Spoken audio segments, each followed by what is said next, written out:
Vous êtes sur Medi 1 et soyez les bienvenus dans ce nouveau numéro de Croissance Verte. Après l'accord de Paris en 2015, le Fonds vert pour le climat a joué un rôle important dans le respect de l'accord et a soutenu l'objectif de maintenir le changement climatique bien en dessous de 2 degrés Celsius. Ce fonds a été mis en place par les 194 pays qui composent la Convention cadre des Nations Unies sur les changements climatiques en 2010. Ce nouveau Fonds mondial pour le climat aide les pays en développement à limiter ou réduire leurs émissions de gaz à effet de serre et à s'adapter au changement climatique. Au Sénégal, l'autorité nationale désignée du Fonds vert pour le climat, FVC, en partenariat avec le Centre de suivi écologique, a récemment procédé au lancement officiel du programme de préparation financé par le Fonds vert climat. Pour la mise en œuvre de ce programme, le Sénégal a bénéficié d'une subvention de préparation de 300 000 $ offerte par le FVC en soutien aux efforts du pays pour améliorer les performances en matière de mobilisation de ressources financières liées au climat. Nos équipes se sont rendues dans le delta du Saloum, une zone impactée par les effets du changement climatique. Sur place, les femmes installées dans les îles de Dionewar et Niodior, à plus de 120 km de Dakar, ainsi que les autres populations et autres organismes évoluant sur place, fondent beaucoup d'espoir sur le Fonds vert climat.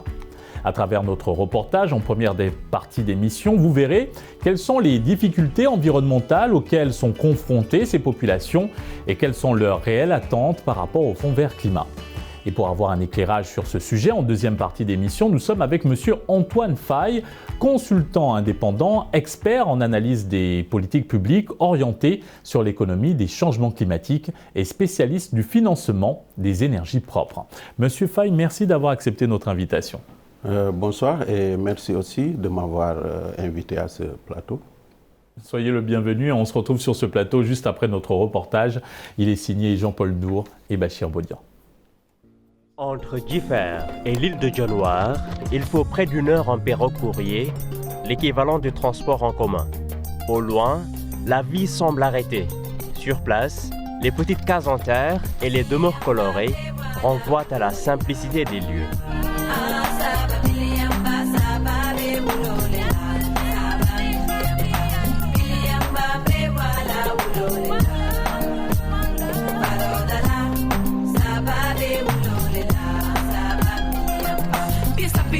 Tu pars à la course du temps, tu ne prends pas tout ton temps à marcher comme on prétend. Tu ne donnes pas tellement d'importance à celui qui prétend que la vie en milieu rural est difficile. Car toi, tu ne vis que des choses faciles. Pour faire tes courses, t'as la 4 jolies bagnoles. Tu te promènes aisément comme un petit rossignol. Pendant que moi, tout le matin, je pars pour les rizières, mais porté au dos, je parcours des kilomètres. Déguisé en haillon, comme si je n'avais rien à mettre. Pour vivre heureux, c'est le travail que je dois admettre. Dans ce que je fais pour protéger l'environnement, d'abord là on est dans un site qui est un peu salé. Donc chez nous, à Maman Nature, on a une maison qui a été créée en 2012. Donc avec l'avancée des marais, donc ça fait que là où on habite, c'était salé. Donc nous on préfère prendre tout ce qui est dégradable, on le met dans le sol pour enrichir notre sol. Et en même temps on va essayer de reboiser des arbres pour développer la nature, quoi.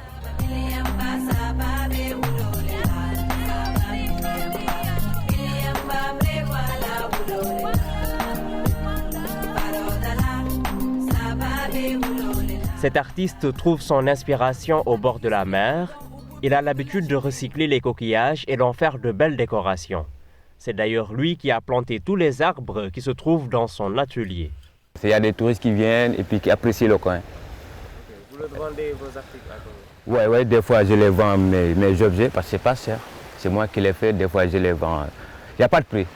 Il n'y a pas de prix. Ouais. Il n'y a pas de prix quoi. Parce que c'est l'art, il n'y a pas de prix. À Dionewar, la mer avance grandement et frappe leurs maisons de plein fouet. C'est pourquoi les populations s'organisent pour bâtir leur propre digue de protection. Nous vivons l'érosion côtière, nous vivons aussi la destruction des habitats naturels. Nous sommes des pêcheurs, donc des poissons, ce qui fait que nos revenus s'amenuisent. Et donc c'est un problème que nous vivons et cause pour laquelle nous sensibilisons les populations sur la gestion de l'environnement. D'abord, au niveau, si vous allez de l'autre côté, nous avons nous faisons le reboisement, surtout avec la mangrove. Nous faisons le reboisement aussi avec les espèces qui retiennent la terre, rien que pour retarder l'érosion côtière.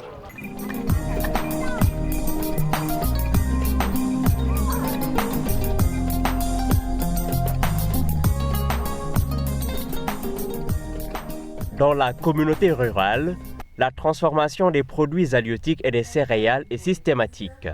Le site a été réalisé par un partenaire canadien, mais pour ce qui est de la production, le financement ne suit pas. Financement banque,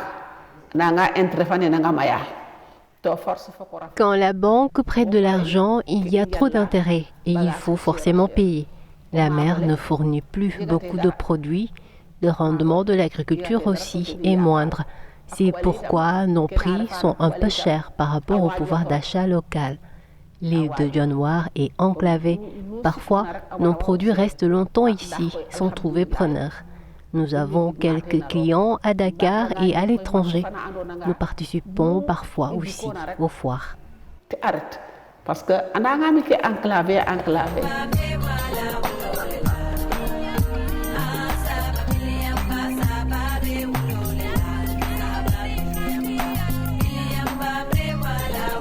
Notre équipe quitte Dionewar pour rejoindre l'île de Niodior via un pont étroit.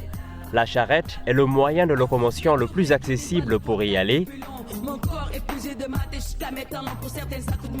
Comme il est de coutume, nous avons trouvé le groupe d'initiative pour le progrès social Gypsuar, en pleine séance de sensibilisation sur les enjeux climatiques. Je pense qu'on s'est rencontrés au forum de Fatick. Et j'ai crié haut et fort pour que, par rapport à ce fonds vert, que des organisations féminines comme les nôtres puissent y accéder. Parce qu'au Sénégal, nous constatons que je viens d'avoir écho qu'il y a une troisième organisation qui est la Banque Le Crédit Agricole, qui vient d'être vraiment acceptée. Nous avons 3 organisations fortes qui ont bénéficié des financements verts, mais maintenant, par rapport au fonds vert, je pense qu'il y a certaines mutuelles de femmes qui en ont bénéficié. Mais concernant notre organisation Gypsuar, nous n'avons pas encore bénéficié de ce fonds. Et ce n'est pas faute d'initiative, parce que depuis la COP de Marrakech, nous portons ce plaidoyer en mettant en exergue les actions environnementales que Gypsuar mène au niveau des terroirs, mais en portant le plaidoyer auprès des décideurs pour dire que par rapport à ce fonds vert, je pense que c'est un fonds qui doit être là pour réparer des injustices causées par les changements climatiques. Depuis 3 ans, Gypsuar et des partenaires portent le combat pour une justice climatique. À les en croire, ce sont les femmes qui pâtissent le plus des effets négatifs du changement climatique.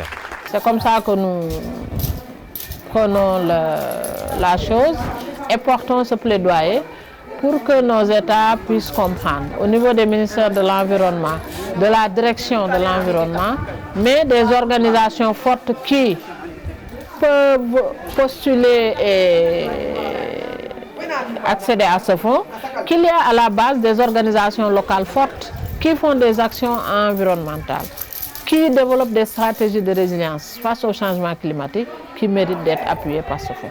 Non seulement il faut une certaine expérience, une certaine expertise technique, mais j'ai dit dans un atelier auquel j'étais conviée que le chemin est tellement laborieux, c'est une labyrinthe en fait, que de petites organisations comme les nôtres se lassent de postuler.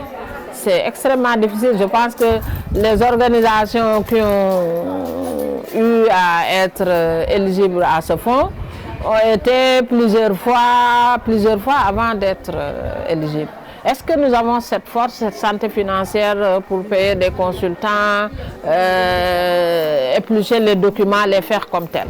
Nous préférons faire des actions à notre portée et faire un appel du pied à ces grosses ONG qui ont la chance d'avoir eu droit à ce fonds vert de venir appuyer les initiatives locales à la base. C'est dans cette unité mise sur pied il y a 6 ans que les femmes de Niodior transforment produits halieutiques, céréales, produits forestiers, cosmétiques, huiles essentielles, entre autres. C'est bio. Tout ce que nous transformons est naturel. Nous avons l'avantage d'avoir la mer et un sol fertile. Nous avons ici des produits halieutiques et des produits locaux. Il suffit de visiter l'unité pour avoir une idée précise de toutes les richesses dont nous disposons. Les produits halieutiques ont besoin d'être séchés et puisque nous ne voulons pas les exposer à l'air libre pour respecter les règles d'hygiène, un partenaire nous a offert ce séchoir solaire hermétiquement fermé, ce qui fait que nos produits n'ont aucun microbe. C'est hermétiquement fermé. Selon la spécialiste en développement organisationnel, la mangrove est très bien entretenue à Niodior. Parallèlement, la régénération se fait naturellement. Des activités de production de plants renforcent toutes ces actions. Mais il y a des cultures hors sol pour développer des stratégies de résilience. Parce que dans l'île à côté, chaque année, c'est la même complainte. Au milieu de l'hivernage, il y a une montée des eaux, c'est toute une production agricole qui est perdue. Est-ce qu'à cause de ces phénomènes, les populations doivent mourir de faim ou il faut développer d'autres stratégies?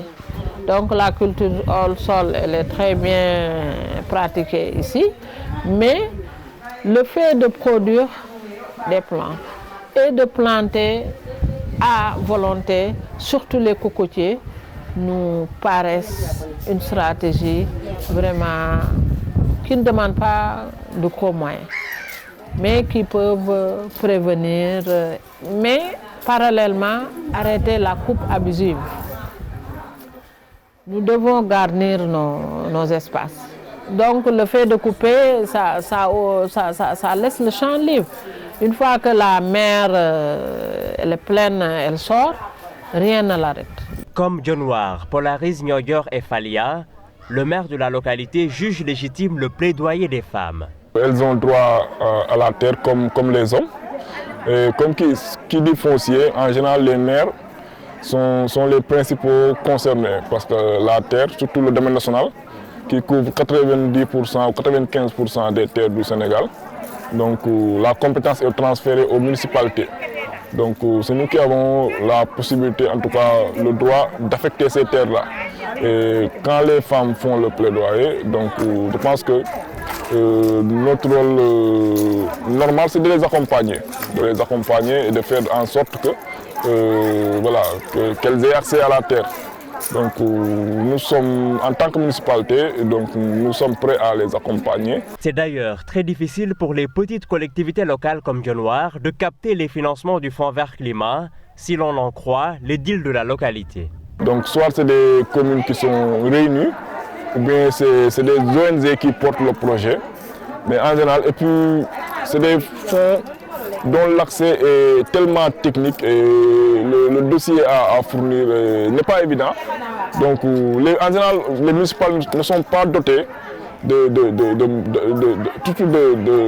moyens techniques pour pouvoir présenter des projets qui puissent leur permettre d'accéder à ces fonds-là. Donc ce n'est pas faute de les connaître. Donc ce n'est pas faute de ne pas être informé. Et même les procédures, nous les connaissons. Mais c'est des procédures, bon, m'excusez, mais c'est des procédures extrêmement compliquées. L'accès au financement du Fonds Vert constitue un levier pour accroître encore l'impact des actions des pays développés dans les pays en développement, ce qui va soutenir l'implication du secteur privé dans l'émergence de modèles de développement plus résilients aux effets du changement climatique.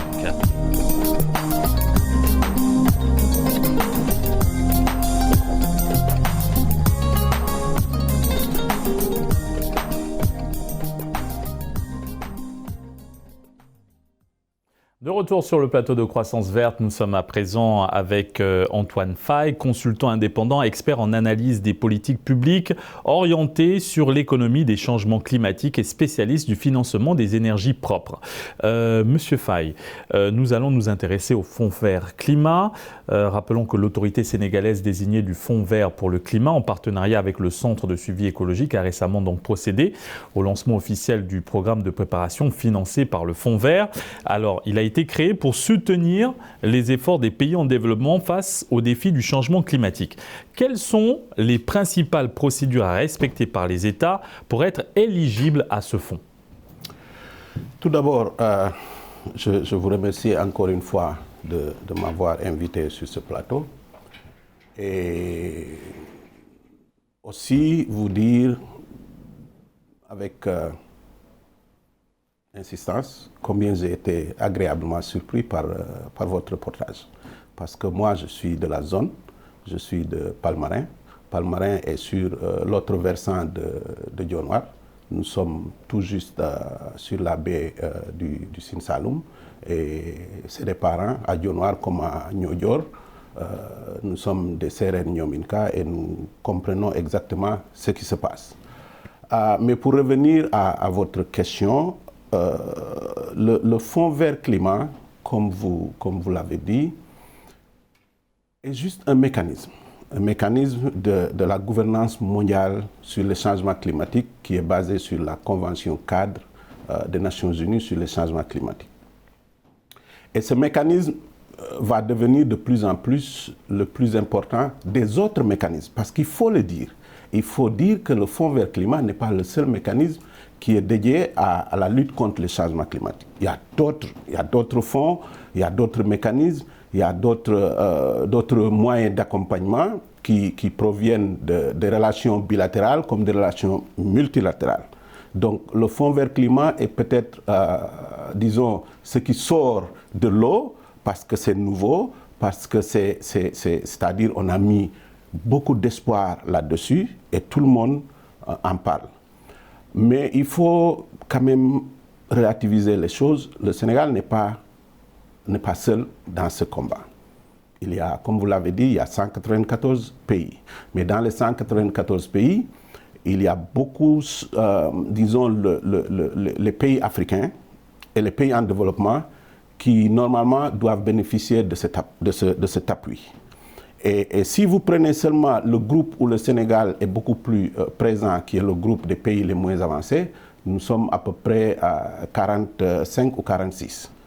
Donc, tous ces 46 pays, tous ces pays lorgnent vers le Fonds vert climat pour pouvoir actionner ou mettre en œuvre leur politique sur la lutte contre le changement climatique. Comment faire pour que ces financements soient attribués de façon rapide, efficace et équitable à des populations rendues, comme nous l'avons vu, très vulnérables par les conséquences du changement climatique? Il y a urgence. Je voulais en venir, c'est-à-dire accéder au au financement du Fonds vert climat.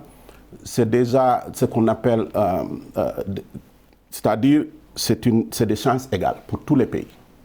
Il n'y a aucun pays qui va être favorisé plus que l'autre.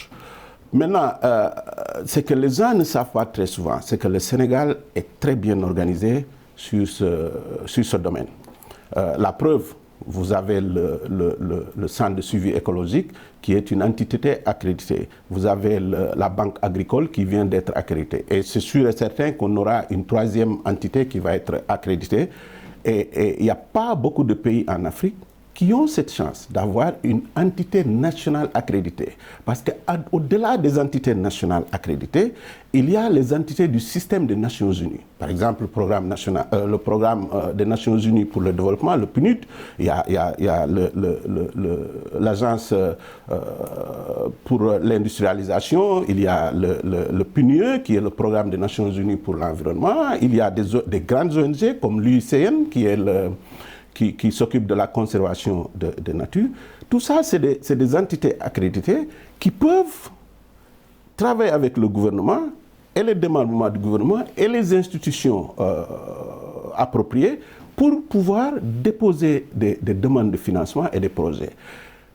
Ce qu'il faut dire ici, c'est qu'il appartient maintenant à l'État du Sénégal de pouvoir s'organiser pour que cet argent-là qui est mobilisé puisse effectivement servir à des actions au niveau infranational, qui puissent toucher des niveaux beaucoup plus bas. Pour info, je vais vous dire, vous êtes allé à Dionewar, il parle du Fonds vert climat, mais Dionewar a déjà un financement sur le fonds d'adaptation, qui est un autre fonds sur la lutte contre les Cependant, avançons dans l'éclairage sur ce fonds vert climat. Donc, il promeut un changement de paradigme vers un développement à faible émission et résistant au climat, en tenant compte des besoins des pays qui sont particulièrement vulnérables aux impacts du changement climatique. Pour le cas du Sénégal, comment est-ce que le fonds a permis la résilience au changement climatique ? On ne peut pas encore dire que le fonds a permis une résilience climatique, parce que la résilience, d'abord, les gens font beaucoup d'erreurs là-dessus. Ce n'est pas un stock, ce n'est pas un objectif, c'est un processus. On peut être résilient sur quelque chose et être beaucoup plus vulnérable sur une autre chose en cherchant cette résilience. Mais je peux vous dire que, par exemple, il y a un programme sur la régénérescence des terres salées qui va vraiment impacter la production agricole, parce que si on arrive à vraiment faire en sorte que ces terres soient récupérées et tout, on peut vraiment impacter sur la production agricole. Vous venez de le dire, la résilience au changement climatique est un processus. Pendant donc l'élaboration de ce processus, quelles sont les priorités, les urgences sur lesquelles le Fonds vert aura le plus d'impact dans l'immédiat ? Ça dépendra du choix de l'État du Sénégal. Et ce choix-là est apparent dans sa contribution nationale déterminée, qui est disons, un document qui a été produit pour vraiment avoir un tableau de bord sur qu'est-ce qu'il faut faire dans l'avenir, là où il faut vraiment agir. Et ça, le Sénégal a pu le faire en faisant une bonne cartographie de la vulnérabilité des zones qui sont vulnérables. Nous savons que nous sommes vulnérables sur les zones côtières, parce qu'il y a l'érosion côtière. Nous savons que nous sommes vulnérables dans le bassin arachidier, peut-être parce qu'il y a les pluies qui ont diminué. Nous savons que nous sommes vulnérables dans la zone sud. Donc, tout ce qu'on va faire, tout ce qu'on va essayer comme projet, ça va être orienté dans ces zones qui ont été prédéterminées. Monsieur Faye, maintenant, quelle est l'importance de l'implication des organisations de la société civile dans le Fonds vert ? Il faut que ces organisations de la société civile soient prises en compte, parce que c'est elles qui sont beaucoup plus proches de la population.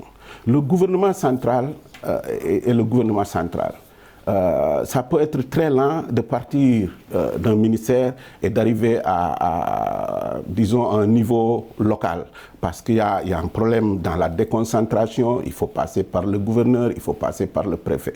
Mais avec les organisations de la société civile, qui sont beaucoup plus rapides à atteindre les bénéficiaires, les populations, il va falloir qu'on travaille avec elles. Et je pense que le Fonds vert climat est en train de prendre quand même en compte toute cette problématique, et dans leur fonctionnement, ils sont en train de changer quelquefois les règles. Moi-même, j'ai été à Séoul, à Incheon, où est le Fonds vert climat, et dans les discussions, les gens petit à petit essaient de voir, ils sont en train de voir exactement comment faire en sorte qu'on puisse avoir des facilités qui peut-être vont toujours dépendre de l'autorité nationale désignée, mais qui vont travailler directement avec ce démembrement de la société.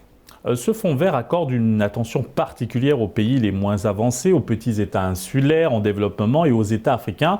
Aujourd'hui, qu'en est-il des pays africains bénéficiaires de ce Fonds climat ? Bon, il y en a beaucoup. Il y a beaucoup de pays africains qui ont eu des projets qui ont été approuvés. Le problème, c'est qu'entre l'approbation d'un projet et sa mise en œuvre, ça dure.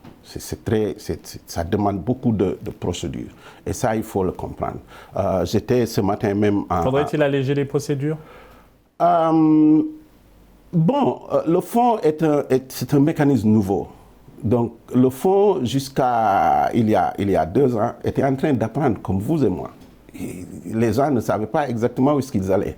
Maintenant, de plus en plus, ils ont un bon personnel et le personnel comprend. Et dans le retour, le personnel et les pays peuvent faire une pression pour qu'on allège les procédures. Mais de toutes les façons, c'est toujours comme ça. Tous les pays qui ont eu des projets qui ont été approuvés vont vous dire la même chose, qu'entre l'approbation et la mise en œuvre, le décaissement, ça prend trop de temps. Et c'est pour cela que vous avez parlé de ces $300 000. Parce que ces $300 000, ce n'est pas un projet que vous écrivez en tant que tel, mais c'est parce que le fonds a compris qu'en effectif, les pays n'étaient pas prêts. C'est ce qu'on appelle readiness. Donc il faut les aider à créer disons, à améliorer l'environnement de pouvoir concevoir des projets bancables et de les amener auprès du fonds. Et les gens se trompent très souvent. Il y a 2 trajectoires. La trajectoire adaptation, qui nous concerne beaucoup plus, nous les pays en développement et les pays les moins avancés, parce qu'on n'a pas tellement contribué sur, disons, le stock des émissions. Donc, mais il y a une autre trajectoire, et c'est la trajectoire de l'atténuation. Et personne ne peut dire aujourd'hui que moi, ça ne me concerne pas, parce que si nous ne faisons rien aujourd'hui, demain, ça va être très grave. Merci Monsieur Antoine Faye sur cet éclairage sur le Fonds vert climat. Nous rappelons que vous êtes consultant indépendant, expert en analyse des politiques publiques orientées sur l'économie des changements climatiques et spécialiste du financement des énergies propres. Merci. Merci. Et merci à vous d'avoir suivi cette émission. On se retrouve très prochainement pour un nouveau numéro de Croissance verte sur Média.